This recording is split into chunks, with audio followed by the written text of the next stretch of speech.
and welcome to FontCast, Tasmania's top-rating political podcast. I'm Becher, Townshend, and we've got a cracker of an episode coming your way today. I'm joined not only, as always, by my business partner, Brad Stansfield. Hello. Also, crowd favourite, Jack MIlroy. Hello. As well as the long-awaited return of Alex AJ Johnston to the microphone.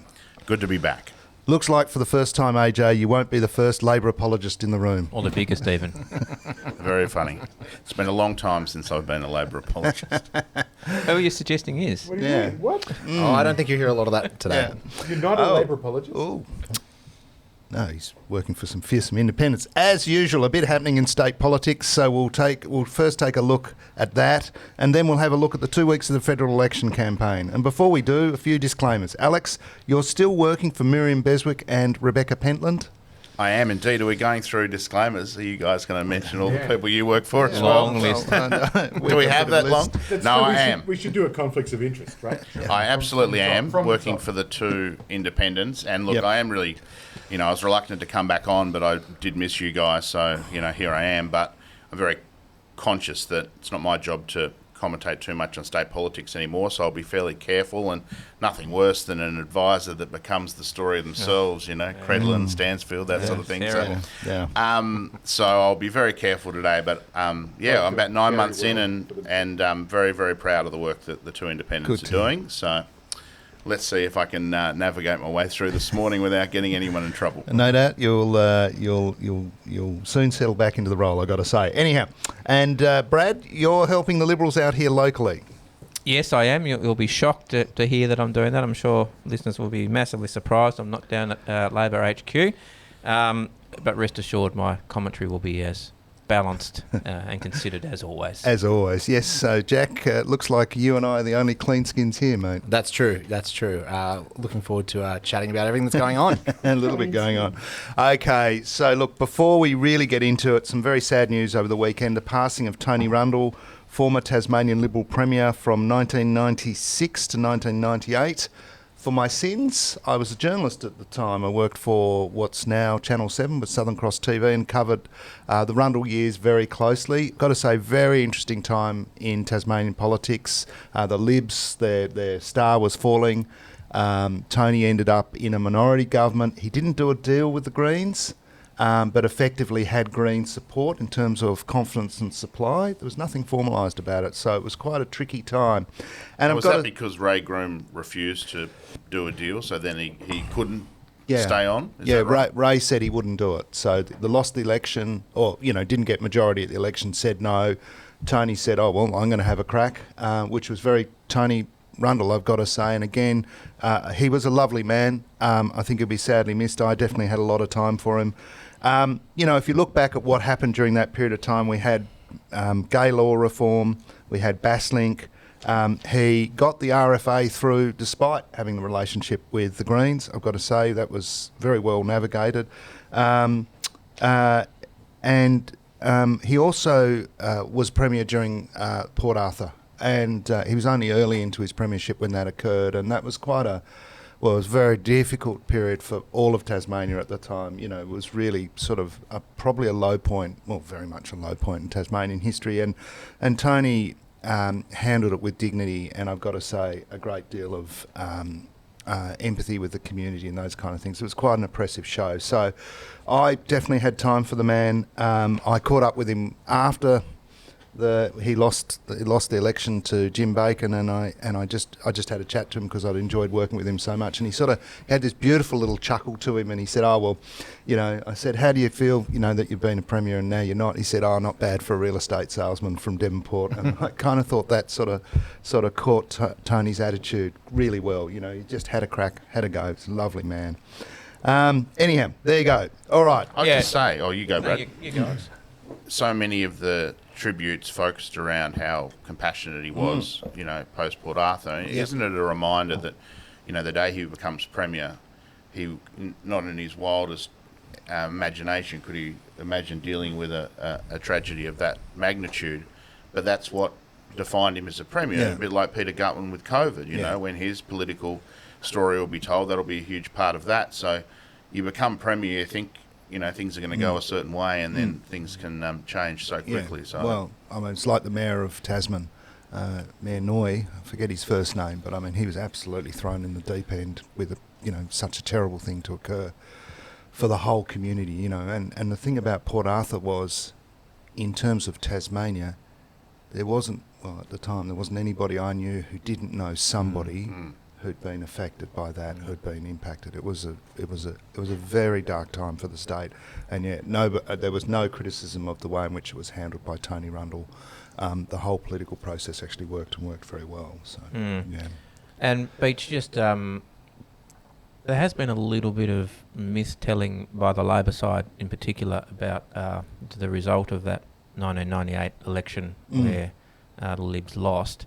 My understanding is, and I'm sure Kevin Bonham will tell me if I'm not correct, is that was the election where the size of the parliament went from 35 to 25. Yep. And that, in fact, if you had calculated the votes based on the 35-seat parliament rather than 25-seat parliament, Labor wouldn't have got a majority in that 1998 election. It still would have been enough numbers for Liberals and the Greens to continue. It's a big myth that it was a Bacon landslide. It's less than 45%. That was the next one. That's right. Yeah. It was less than 45% the primary vote, and it was actually a very close, very close election, and it was fought over two things: hydro and local government amalgamation. And again, and I've spoken to people who were very close to Rundle at the time. The one that hurt them the most was not hydro. It was the local government amalgamation that brought them down. That's exactly right. The Premier, Tony Rundle, released a thing called the Directions Report. Very famous. Yeah, it was a very famous document. It came up with a whole raft of initiatives for the state, many of which were implemented by the Bacon Labor government over the years and through that process. But right at the tail of the document, as if an afterthought, banged on local government reform, and it absolutely killed them. There's no doubt about that. And if you want to, as you and I know, Brad, I sit there and say we should do local government reform. You sit there and go, ain't broke, don't fix it, Beach. And if you want to know why you don't do local government reform, you just have to look at the Rundle government. I mean, it was stunning, the move in the community. The mood against it was quite strong, and so nobody's really had the guts to do anything about it since. So there you go. All right. Anyhow, moving on from that, let's get back to issues of the day. First up, Labor moved and failed with a no-confidence motion against Energy Minister Nick Duigan in the House yesterday. Alex, put your best Win News hat on. What happened? Well, Labor had been asking the Energy Minister a lot of questions around the price of power that the major industrials pay and the transmission costs, and making the claim that they'd gone up by around 20%. And the Energy Minister was sort of pouring cold water on that and saying that, well, it's obvious that Labor thought they had something because they kept asking the question despite getting a similar answer each time. And then yesterday sort of produced what they thought was compelling evidence that that the Minister had got it wrong by saying that Ray Mostogle, head of TMAC, sort of backed up what Labor was saying about the price increase. So there was a lot of backwards and forwards, and they moved the no confidence motion. It didn't get a lot of support from the rest of the House. Even the Greens, while they welcomed the debate, they voted against it. So it was never likely that it was going to pass. But Labor will make the point, and I'll let Jack argue probably for this, that they were onto something in terms of the questions they were asking, but it fell short of the threshold for the crossbench in terms of the no confidence motion. Yeah, look, my understanding from this is that Labor thinks that they're onto a winner here and that there might be more to come on this.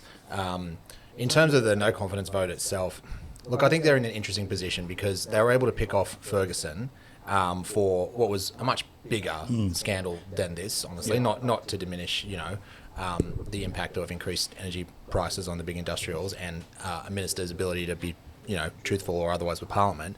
But I think that there is a limit to how often the Parliament is going to pick off ministers in a government that the Parliament supports. The Parliament has confidence in the government, and Labor is not proposing to bring down the government. So I think that you've got to be realistic about how many times you're going to be able to get this done, and bring on votes that you think you can win. Yeah. Brad? Well, look, I just thought it seemed a little odd, perhaps a bit of an on-the-run brain fart. It's not well advised. Well, I have a few views on it, I've got to say. And look, frankly, you shouldn't walk in those situations without knowing that you've got a reasonable chance of success, and they didn't. So the point about energy costs and transmission, and there's a lot of disquiet in the major industrials at the moment, I know that for a fact, and there's a lot of noise and concern over transmission costs and these kind of things, and these are big businesses that employ a lot of people, that pay a lot of money, and I have no doubt there's a bit of a tricky kind of situation going on behind the scenes in terms of what people commercial positioning a bit of commercial negotiating. So the point that Labor's trying to make is absolutely well made and spot on, and go for it, right? They should continue to pursue the issue.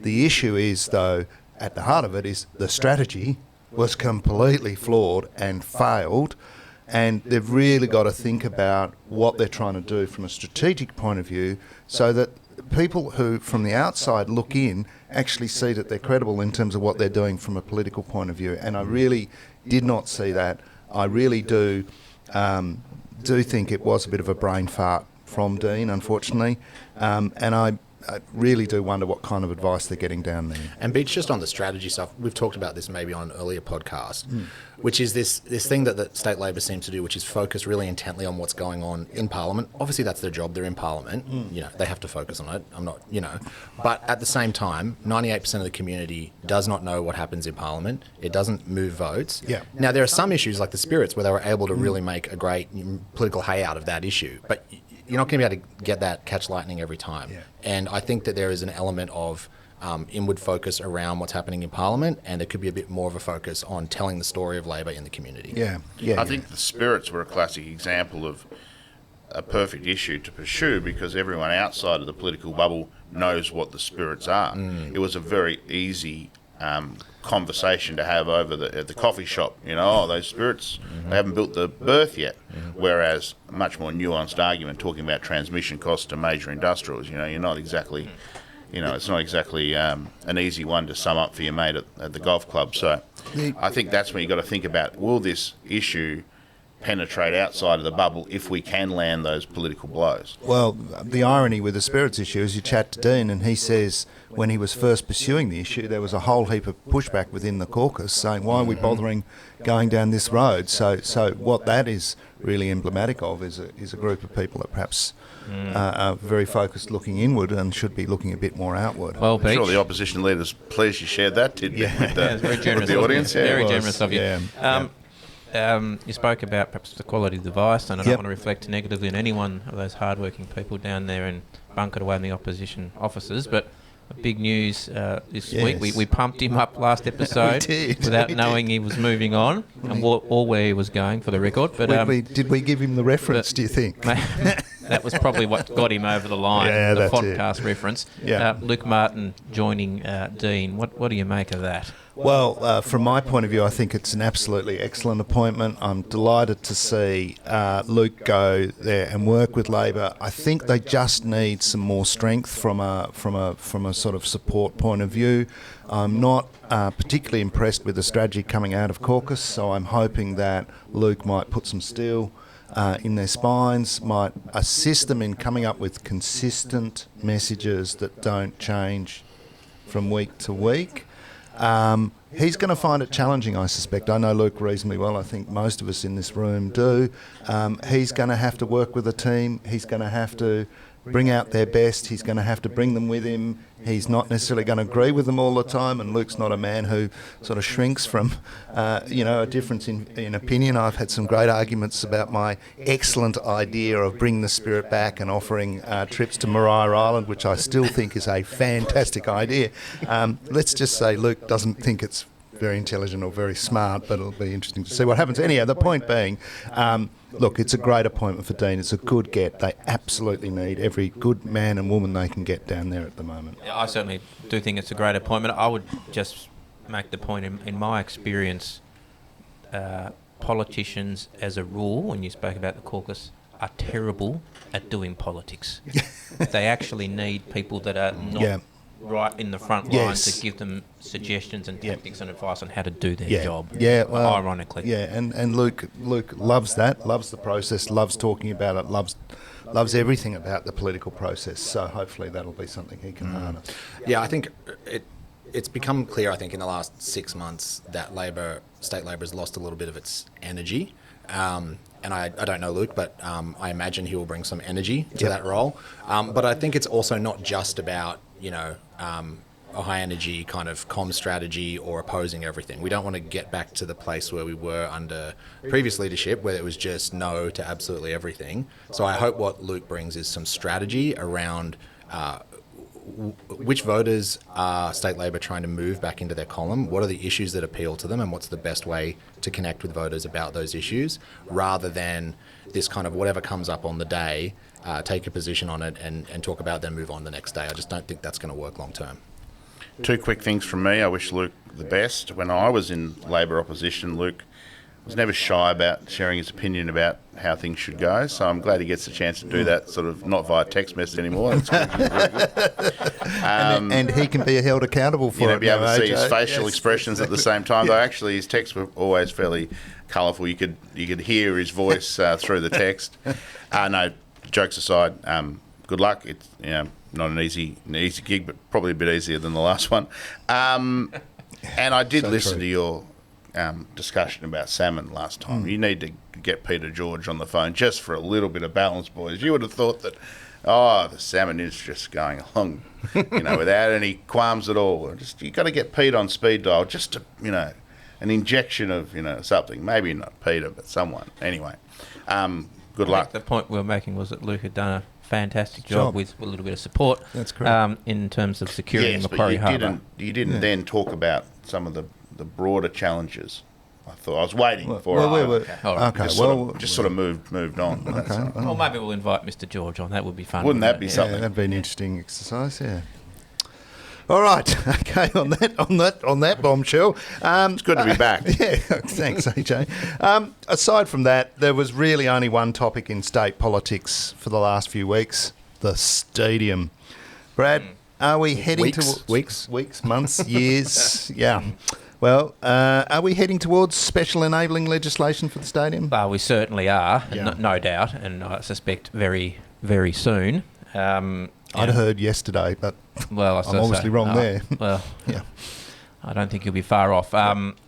Look, the Premier's very carefully laid out the groundwork. You would have been observing, I'm sure, Alex, over the last couple of weeks in Parliament. He's sort of every day it's sort of like a step closer to the obvious end point. A little bit like when he stepped out the way to the election 13 months ago before the state election. A very similar process you can see he's going down. I hate to say it, Beach, but I was right. I think I did predict this on the first pod of the year. Yeah. There you go. But I mean, I think, to be frank, I think we all predicted this when it went into the POS process. After Tucker and Alexander forced it there, the POS. There's no way it was going to. Never works. It's a never place gonna projects fly. go to die. Yeah. Was never going to get through it, despite everyone's best intentions. Yeah. And it looks Tuck like might not be back, but he's still having an he's influence. still having isn't he? influence. The ghost. Well, The ghost of Tucker. I think the POS process will not be a live thing for much longer. Jack, what do you make of it all? It seems to me like they're steamrolling towards that outcome. If you look at the Premier's statements over the last couple of weeks, there's been less and less definitive statements of support for the POS process and more kind of vague statements about getting a stadium delivered. So I think we can see where it's going. AJ, you may well need to make some very considered comments at this particular point. Is there any wisdom you'd like to share with the listeners? Well, the 2 independent MPs, Rebecca Pentland and Miriam Beswick, who I work for, released a statement yesterday sort of expressing disappointment that it is clear that the Premier is setting up to change the process, and to create that narrative he's obviously trying to give himself a reason to go from the POS to something else. Now, that's his right, he can do that. But it was the opinion of the 2 independent MPs that probably shouldn't try to undermine professional people on the way through with the TPC and Nicholas Gruen. Now, Nicholas Gruen's report's obviously wide open for scrutiny, as it should be, as should any report. No, we don't live in a vacuum. We're all clever enough to run a critical eye over things. But, yeah, the opinion of the two independent MPs was, if you want to change the process, just do it. No need for the collateral damage on the way through.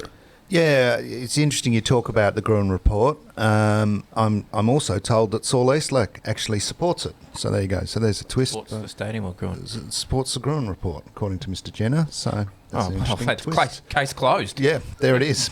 But, I mean, they did have meetings with the anti-stadium proponents prior to being commissioned by the Lambies to write the report. So, I mean, there is a bit going on there behind the scenes. Oh, look, I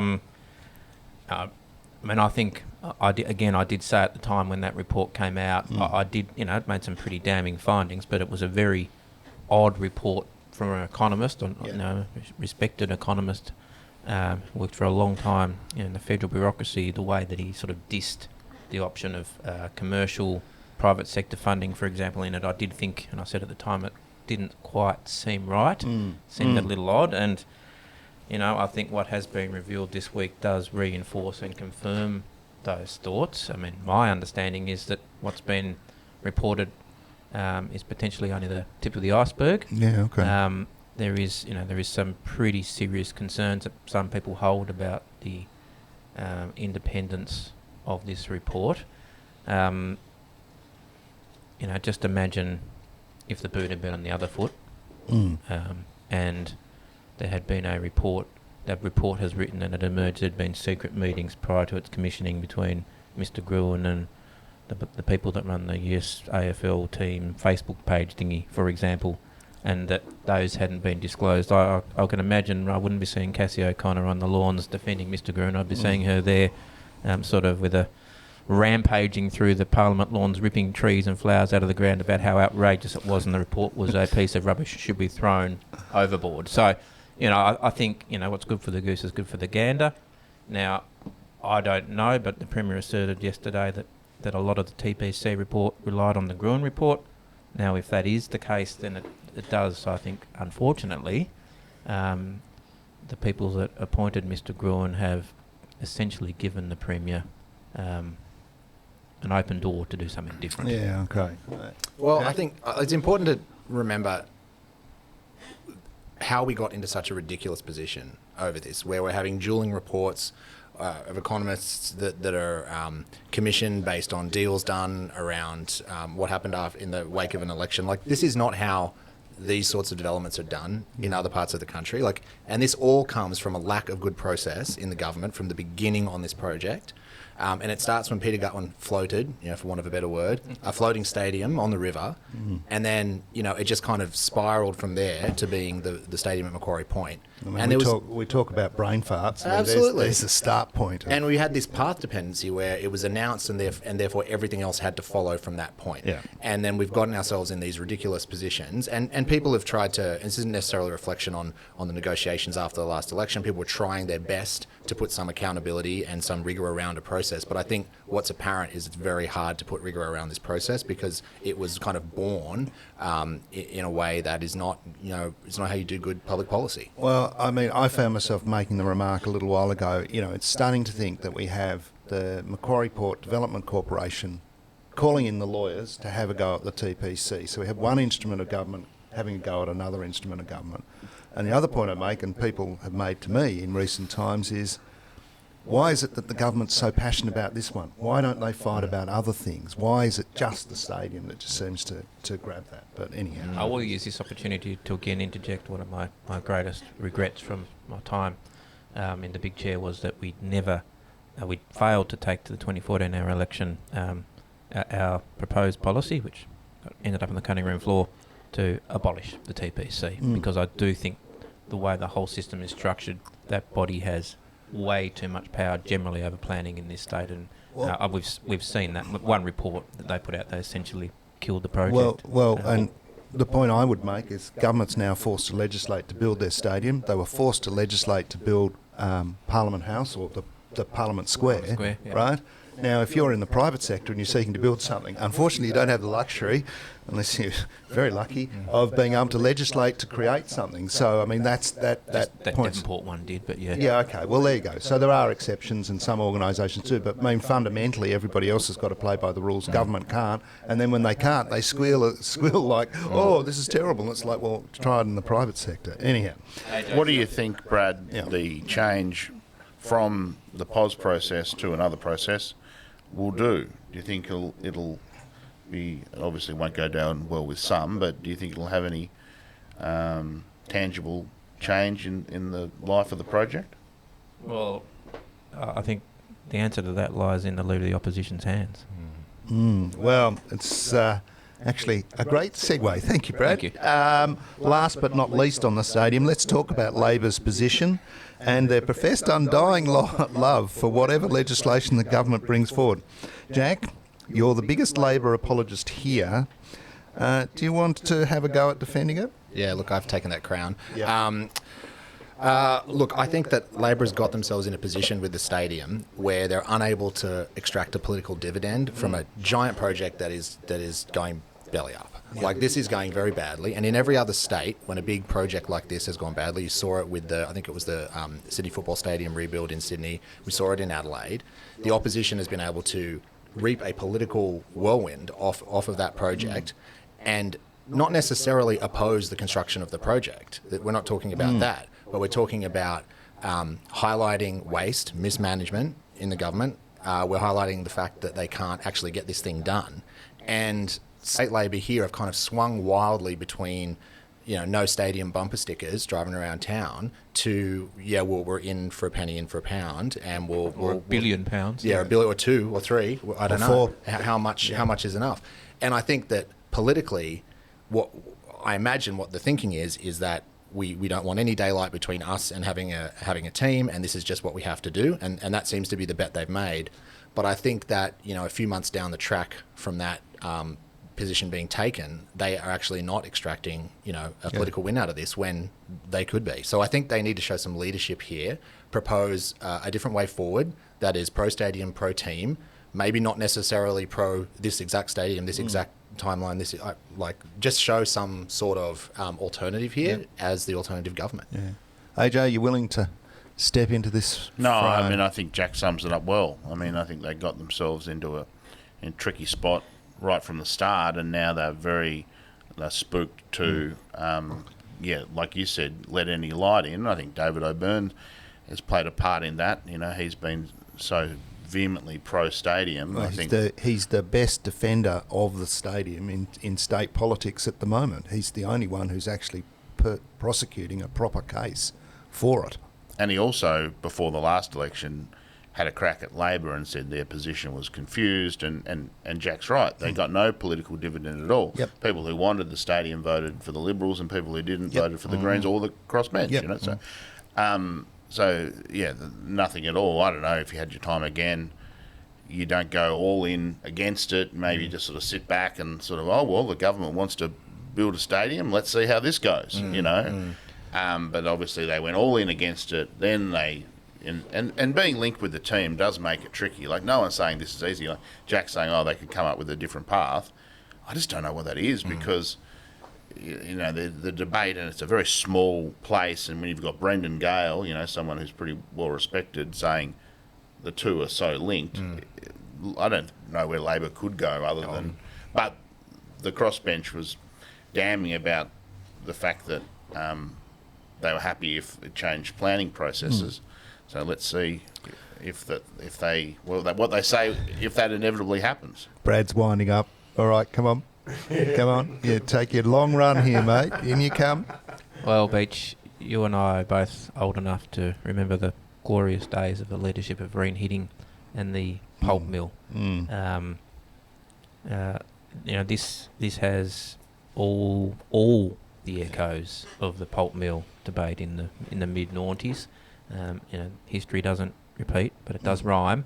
And special enabling legislation, an opposition who, for a very unpopular project, and an opposition who, for whatever reason, feel themselves to unwaveringly back the project and the process that the government is using without any caveat, which is what appears to have happened here. Yep. And all that did to the reheating Liberal opposition was consign them Yes. to irrelevance. Yep. And that is what is happening right now to the Dean Winter Labor opposition. They are being consigned to irrelevance by their position on this. I mean, I would suggest, unless Mr. Winter wants to end up in the mausoleum of failed leaders, opposition leaders, in the little spot next to reheating, he does need to do something different. And to be clear, I don't actually think it's that hard. Put some. Why don't you just build it? So what is it then? Just build it. Well, I think that's that's what they're saying. Well, you know, if Mr. Winter wants to be serious about becoming the next Premier of this state, pony up and actually say clearly, look, I support the stadium, I support the team, but tell you what, I don't support your bodgy process. Yeah. You know, actually muscle up, put it on the line. Yeah, Have a crack. Yeah, look, for my part, I'm in furious agreement with you. You know, look, Dean should be approaching a death by 1,000 cuts approach to this one. It's the government problem. It's the government's problem. Let them fix it. Just simply sit back and say, no, look, we're happy. We want to see the stadium. We want to see the team. But you guys are doing it all the wrong way. This is how you should be doing it. We're the alternative. We're the genuine alternative government. What's happening at the moment is they're turning into the exact same opposition they were prior to the last election, which is nobody knows what they stand for. Just vote it down. Yeah. You know? Yep. That hard. Yep, that's it. Hang on. Now, I'm not here to apologise for Labor. I think we've swapped spots, Jack. Just vote it down, but isn't the risk if you know, the pro-stadium people can say you're the reason we didn't get a team? Isn't it? Really? That would be your political advice if you were Luke Martin going in day one. I'm saying it on the basis I know that now definitely won't happen because I'm proposing it, but absolutely, yeah. They want to win the next election or not? Yeah, they've got to show that they stand for something. Yeah, look, I think there's a world where you vote for the enabling legislation and you tie yourself to the government on it, and then the theory is that you can win the election on other issues, right? So that you neutralise the stadium and then you try to win on other issues. I don't see that happening, to be quite honest, because this is going to be the dominant story for the next 3 years at least. Yeah. It's a political opportunity. Now, if you think you can beat the government on, you know, health again, we're going to do that again. If we think we can win on that, okay. Yeah. But you know, we would have to see something different to what happened in the last 3 elections. Yeah, and the other issue is how much of the stadium will be constructed by the time we go to an election? Because if there's nothing constructed, are we really going to go through an election and see the thing continue to be built? I mean, again, as I said, you know, history doesn't repeat, but it does rhyme, and you know, you want to look at an example where it actually was different, where it worked. So the so-called Forest Peace Deal, which had, you know, support from all key industry players, you know, allegedly, you know, was the only way forward for the future of the state. You know, the Hodgman Liberal opposition could have supported it and not won the 2014 election, or it could have actually taken a strong, principled position and oppose it and win an election. Well, I mean, Brad, you know, you're selling yourself short there. The Liberals could have had any policy in the world on the TFA and they still would have won the 2014 election. Like, it was a Labor government in coalition with the Greens after a long time in government on its last legs. Yeah, but I wonder whether we just went through that with the Liberals. But I mean, think about that. You know, a Labor Green government shuts down the forestry industry, and the Liberal Party would support that. See, that wouldn't work. I mean, no. That sounds like something they would do. but I mean, just to sort of make a final point and then move on. You know, I watched Josh Willie on telly offer unconditional support to the stadium, and I sat there and I thought to myself, well, hold on, the stadium has got whiskers on it in certain areas, and even if you're the most diehard supporter of it, you want to know that your government and your opposition are acting as a check and balance on this process. You don't want to give, frankly, the government unbridled control of the construction of the stadium. They ain't got a good track record on these things at the moment, and to do that without any form of transparency, without any form of test, is craziness. It's just madness, even regardless of where you stand on the politics. No, I agree with that 100%. And it also makes it very hard for them to ask questions about it in question time. Right. Because if you've backed it in, Yeah. what leg are you standing What's on? the point? You So- back it. What are you saying? You When don't, we you have- don't back it anymore? when we It's have our madness. meetings, you naturally gravitate towards the stadium because it's on Leon Compton, it's on the front page of the paper. So you think, oh, let's ask a question that's going to be newsworthy. Yeah. And the two independents are in a good position to do that because they've been sceptical about the stadium from day one. Well, Labor now, they could ask questions about the stadium, but what's Well, the they're point? trying to move the narrative elsewhere. They're going I neutralisation think strategy, Jack's point. They're going to lose it. Even this I'm just really transmission keen, and I'm not going to ask to be unfair, but really keen to see how the two Northern Independents vote in this enabling legislation. Well, that's an exciting. Watch this space, I suspect.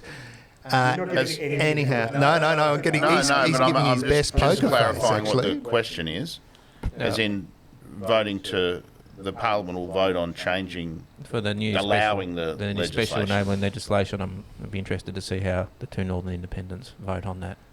give us your best poker face. An AJ. opportunity there. Thank you. All right, let's move on to federal politics. I expect we'll hear a bit more from you on this side of things. Well, I've talked a AJ. bit already, haven't I? You Like, have. It's been You mute have. so far. I think I'm okay. You're very awkward. Yeah, you've slipped through well, as far as I'm concerned. All right, here's a question for you: who's winning nationally? Well, Labor, and I thought the momentum was all going the other way, but Yeah. no, I was actually having a conversation with someone last night at Parliament who were interested in politics but not sort of in the bubble like us. And they made some interesting points. They were sort of like, oh, I think I'm going to vote Labor because 3 years isn't very long and they haven't had much time to get things done. And, yeah, maybe they've got more planned for the next term. And I think, that sort of, unfinished business, it's why it's hard to unseat first-term governments, isn't it? And we're seeing that go back. We saw it at a state level when Rebecca White became opposition leader and there was momentum her way. But when it got to the election, and it was like, well, Will Hodgman, he doesn't really deserve to be turfed out at this stage, does he? So you guys won the election easy. And I feel like... Nothing to do with the Packies policy. No. No, well, don't mention that.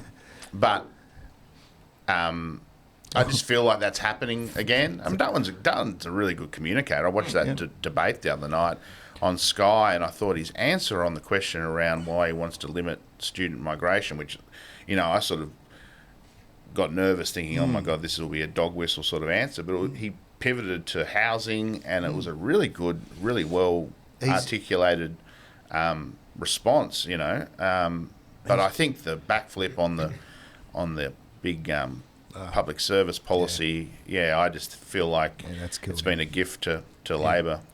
Yeah, look, The campaign's still young, but I do agree with your point about Dutton, where the more people see and the more people realise, perhaps he's not this sort of Voldemort type character that they was describing him as early in the piece. He's actually got a bit of warmth. Jack, what do you make? I mean, I think Labor has the lead at this point. Labor's vote is always more efficiently distributed too, so a lower primary vote, and then of course with preference flow back from the Greens, always means that Labor does better when things are closer in our elections at the moment. Yep. I think this election is really interesting because it's an election where governing hasn't really stopped. Like often when we have national elections, we kind of have a pause on the day-to-day. The Prime Minister kind of becomes the leader of the party and is the candidate. And in this case, because of everything that's going on in the US, everything that's going on with Trump, with the trade war, tariffs, with all of this sort of stuff, they've been actually working the entire time. Like they do radio interviews and they don't get to the election until right at the end. The ministers are just talking about stuff that they're doing as ministers, and that's not normal. So what normally happens in election campaigns is the opposition leader is elevated to a similar status with the Prime Minister, and then the public gets to look at them both kind of side by side. And I think Labor has benefited in this case from the fact that we really have a government and then we have kind of like a challenger. And I don't think that Dutton's been able to be put on that kind of same level with the Prime Minister because of everything that's going on in the world. I was amused to see on the news last night that Jim Chalmers, Dr. Jim Chalmers, doctor in political science, not economics, has suspended his campaigning so he can hold meetings with key banks and economic advisors and institutions with the cameras in tow. Yeah. I mean, come on. As George W. Bush did in 2008, although he makes wasn't running for that election. makes And your point. what was the other one that Labor asked yesterday? The permission to get on with some housing, give the green light to some housing because it's critical and, pretty clever sort of stuff to sort of, create the impression that they want to keep governing. And it goes to your point, AJ, which is like, it's been 3 years. We're still doing this. Well, we've got this election. We just kind of got to get this out of the way and get back to doing our job. And I think the public is saying, yeah, look, they're doing the job. Let's just keep them in there. Well, they're getting away with it. Brad, Yeah, what do you- I'll obviously choose my words a bit more carefully in this part of the program, but there's no doubt Labor's running a very professional, slick campaign at all levels, I would say, certainly nationally. I do think that the Coalition's had a better week this week than last week. I don't think anyone would disagree with that assessment. I thought, I did watch the debate, I thought Dutton did well on the debate. I think he exceeded expectations, and on the basis, if you say someone exceeds expectations, they probably come out the better in terms of their own feeling and the momentum. I think he had that, despite the the usual count thing. I think just more broadly, it is an election to a certain extent. Maybe you've articulated that, Jack. It's a bit of an election about nothing. Cost of living is the number one issue, but there's not really anything much on the table other than the Coalition's petrol policy.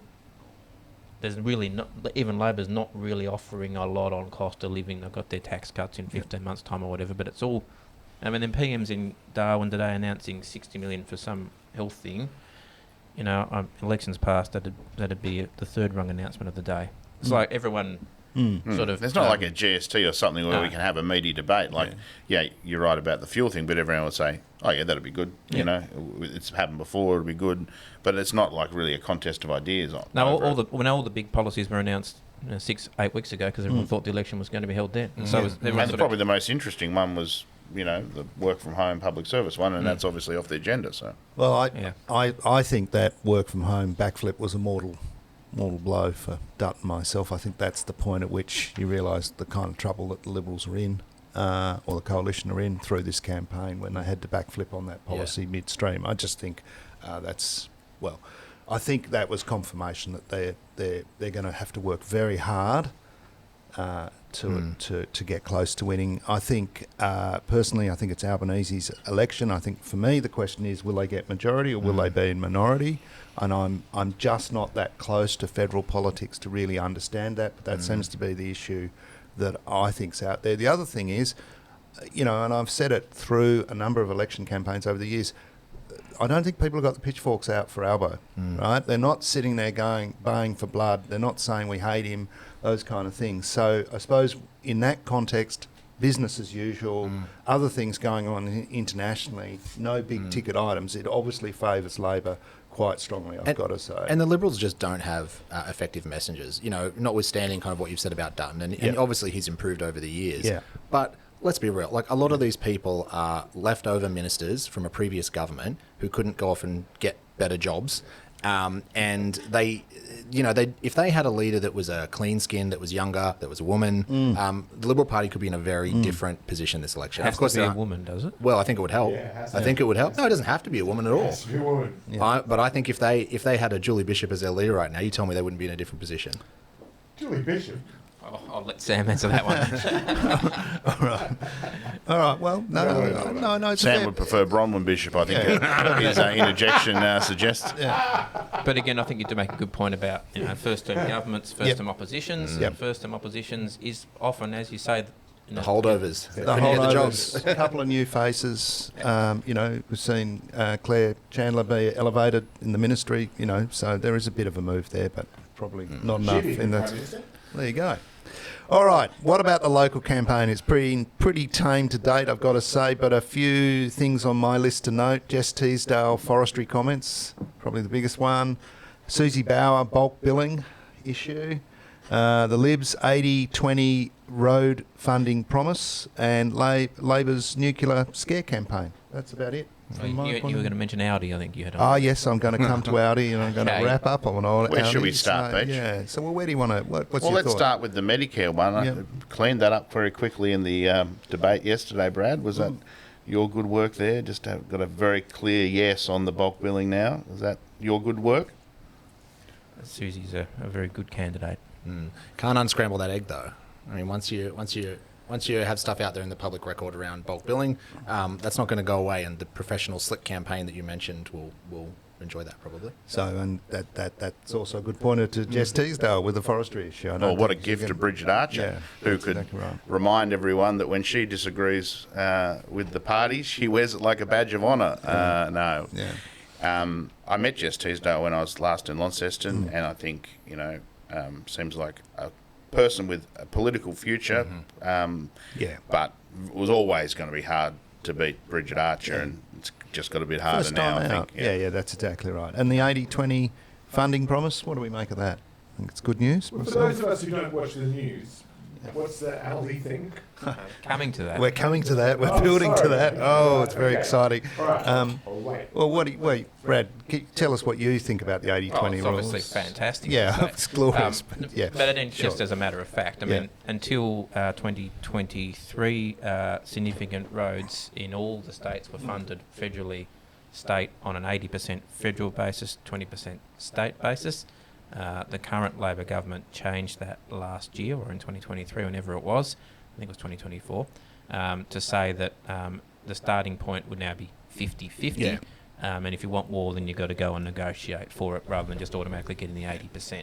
Now, not such a big issue in the big states, but obviously for Tasmania, with our budget situation, that's a more pressing issue. And I was a little surprised, and Michael Ferguson was very surprised in his media release to see that state Labor backed that policy in rather than sort of saying, well, hang on a minute, this is, 80-20 is actually good for the state and we're going to put that one first. Yeah.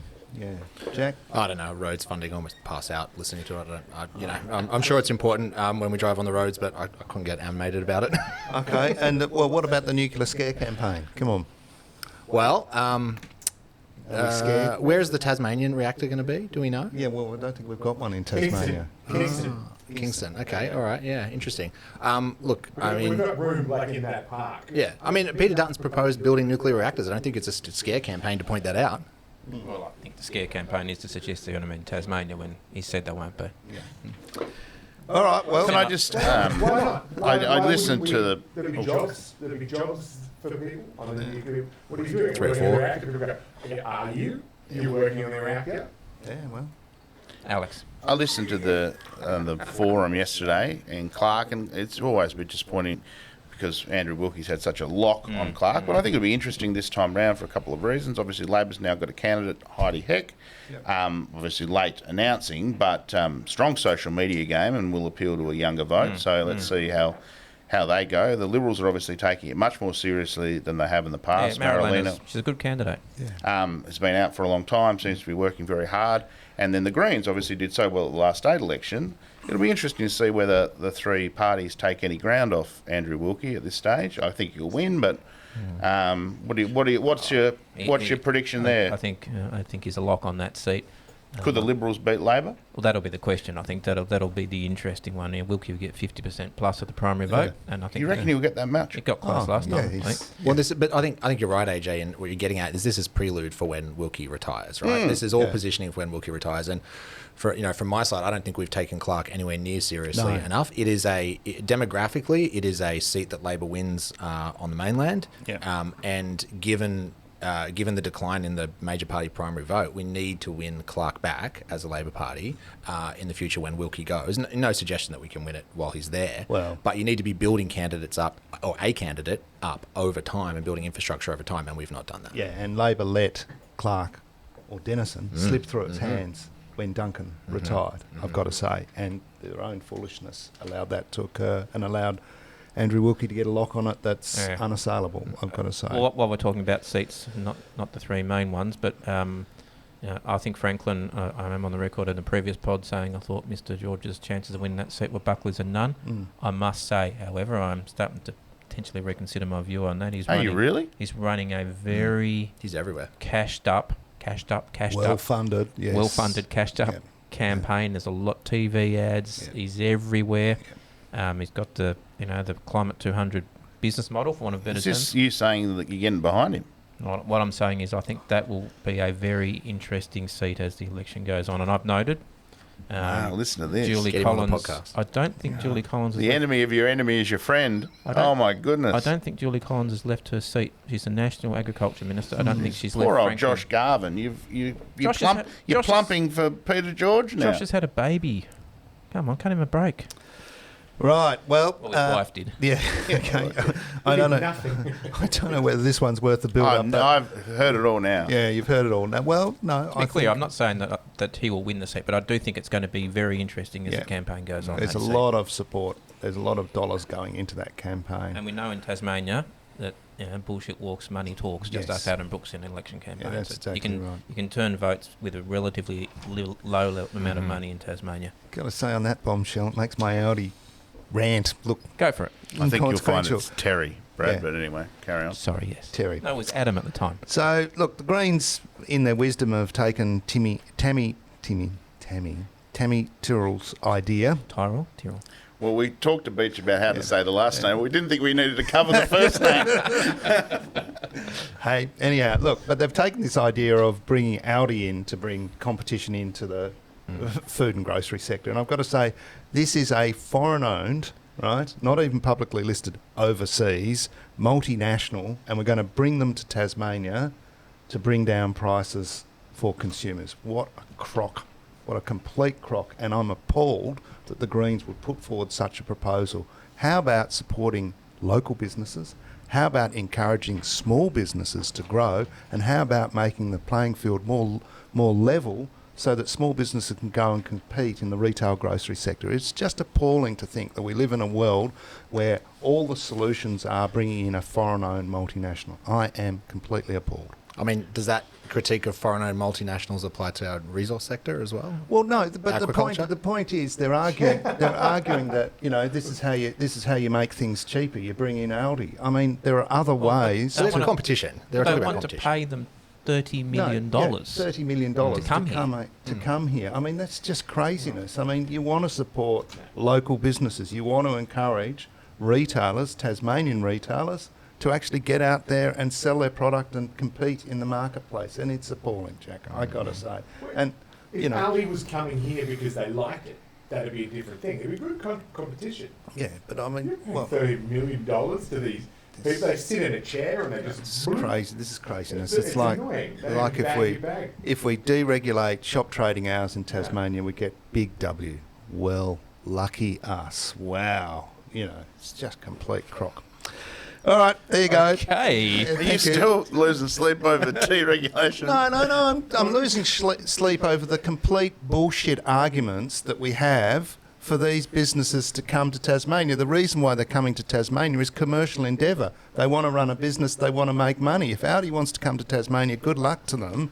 But the suggestion that the Greens would actually encourage it to occur is just complete madness, and it highlights the hypocrisy of that party when they sit there and they knock Tasmanian industries. They try and close down Tasmanian industries, but they're more interested in bringing in foreign-owned multinationals to our state to bring imported products which we would all buy. It's crazy. Sorry. Does that say Costco?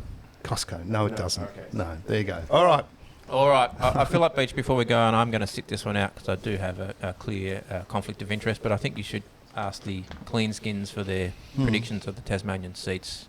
Oh, okay. Oh, yeah. surprise. No, that is a good point. All right. Okay. Jack. Oh, wow. Okay. Well, here we go. So I think Labor will retain Franklin, notwithstanding maybe a little bit of a scare there. I think the Liberals will retain Braddon. Yep. The Liberals will retain Bass. Yep.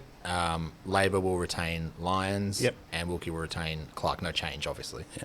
I'll have what Jack's having. He preempted me. I think the same. Yeah. I think Anne Urquhart's a good candidate in Braddon, but I think the Liberals have just been so solid over Braddon, state, federal. I think they'll hang on. Not that I know much about Mal Hingston, but I heard him on the radio the other day. He seemed like a pretty straight shooting sort of dude. Also, Yeah. demographically, Labor doesn't win those seats anymore. Yeah, It's and- just, Yeah, it's just and the that's- demographics. And So yeah, look, I've met Mal. He's a lovely bloke. He's a nice guy. Easy to get along. A lot like Gav in a lot of ways.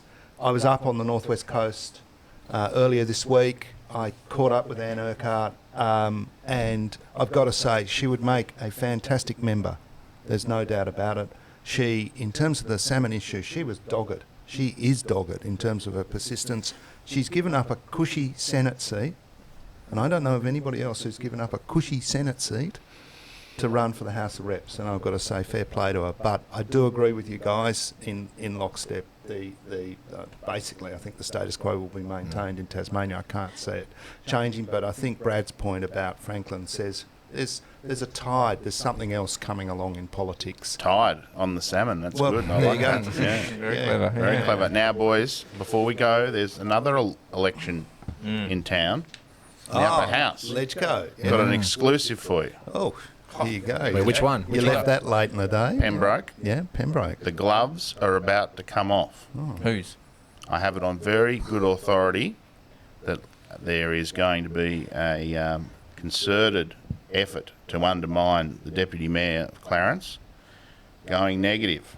One of her opponents on the I think the flyers will be authorised. So watch this space. Bit obtuse, AJ. Okay, I think Labor are about to ramp up the heat on Alison Ritchie from what Really? Yeah. my spies tell me, Over what? just to make sure that Everybody knows. So everyone knows. The scoop is they're going to do campaigning. Yeah. Okay, not. But anyway, watch this space. I bring it up because remember last time someone went negative in Pembroke, didn't go so well. didn't work. The Perry Como record and the golf clubs against Doug Chipman created a saloon passage for Labor to win the seat. So I wonder if this time around it'll backfire. I'm never a fan of going negative myself, but obviously someone in the Labor ranks thinks that potentially a few old stories need to be put on the record. Allison's So, history, or just a reminder of some of the Yes. things. And is she's that done. because they feel like they're in trouble there? I'm not sure about that. Yeah, that's a good point, Jack. Alison Ritchie is a strong person. I'm sure that she will fight fire with fire, and of course, backed in by Brendan Blomley, who doesn't mind a political brouhaha either. What I'm saying is it's Brendan backing Alison? is he? Alison Ritchie endorsed by Brendan? No, Well, they ran- no. This is what They ran together they were tagged. in the council. I don't think it's crazy to say that. I don't think they're bosom buddies these days. Oh, but well, you probably know better than me. Well, I might be a bit mistaken, but All right, I might be way off the mark there. I just No, thought no. they were allies because they ran on the same ticket of the election. Anyway, my prediction is it's going to get real spicy. I think I have no doubt you're right. I think there's going to be a fairly spicy game over there. If you look at the two, if you look at Luke and you look at Alison, they're going to fight. And they're going to fight hard, and arguably they're fighting for the same voters. So Well, I would say your point is well made, Alex. A great scoop. I'll of course never admit to making a mistake, but if I had have made a mistake in that Pembroke election, I would have learned that negative campaigning does not work in Tasmanian upper house elections. Does not work. Pull those brochures, guys. Pulp them now. yeah, there you go. From a man who's been burnt at the fireplace before, Well, not that he'll ever Burnt confirm. at the fireplace. All right. Sounds like a I thought Tasmanian that, thing. No, I thought the picture of Doug Chipman's all his retirement goodies was in front of a beautiful, warm fireplace. No. It was golf clubs at Bing the front of Crosby the or- Legislative Council. Oh, it was was it? a Okay. fantastic. That's right. Absolutely, it's worth framing. Anyhow, on that bombshell, thank you, AJ. It's time. Thank you for coming in, AJ. It was great to have you back. Fantastic. I've got to say, you've been missed. You've been missed by us, but as importantly, I know you've been missed by many of our listeners as well. So, anytime. Should give us a bump in the Yeah, in it the should give listeners, us. Yeah, but anytime you want to come, just say, Brad, been a pleasure having you here. Great to be here. Can I just ask Sam how you going? I'm fine. I'm same as last time. We're still, marching on, punching on that fundraiser, and pretty much, we're not too far away. So Good work. we're good. Sam, you're approaching a really shitty thing with an amazing attitude. Yeah. So, and that's a lot of people have said that to me. Yeah, So, well, Thank you. you can actually. I don't know. I don't know how to do it any other way. Well, I tell you can draw strength from Sam's strength in this one. I've got to say, and that's Thank you. that's what Appreciate it. Jack, pleasure. Yeah, always. Thank you. Yeah. FontCast is brought to you by Enterprise Marketing and Research Services, Tasmania's leading and trusted research provider. Thank you all. Don't forget you can now catch us on our YouTube channel, FontCast. FontCast is produced and directed by Sam Eichen from Eichen Media. Until next time, carry on.